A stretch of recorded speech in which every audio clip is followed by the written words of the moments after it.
hindi mo na talaga kaya? Actually, game 2 pa lang ng Magnolia. May nararamdaman na ako. And then, parang yun na. Nilaro ko lang.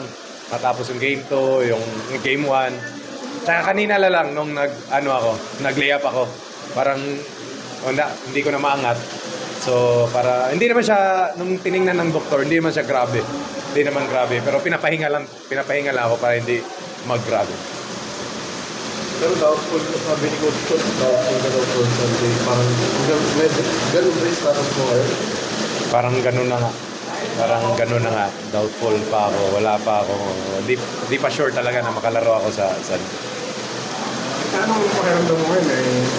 Sakit? May mag-rest ngayon? Meron talaga. Paglakad ko pa lang, may nararamdaman ako. So, saan ba mismo sa next? Saan mismo? Calf. Ay, hamstring.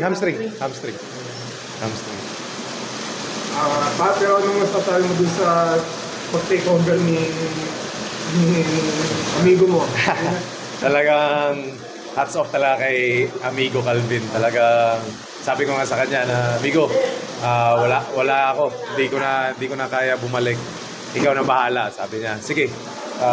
Sabi nga niya, ako bahala sa'yo. So, hindi lang si Migo, pati si Kim Aurin, ang ganda ng pinakita, Almon Busotros, lahat ng players nag-step up talaga. Ganun naman talaga kami. Ilan na nga yung na-injured namin di ba? Ganun talaga.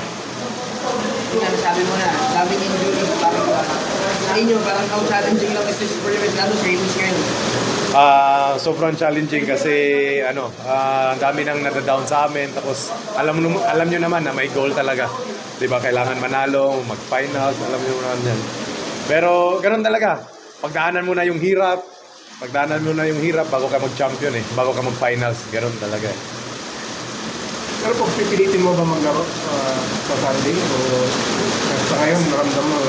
Sabi ng doktor day to day, pero Sunday daw, parang di pata kaya talaga sa Sunday.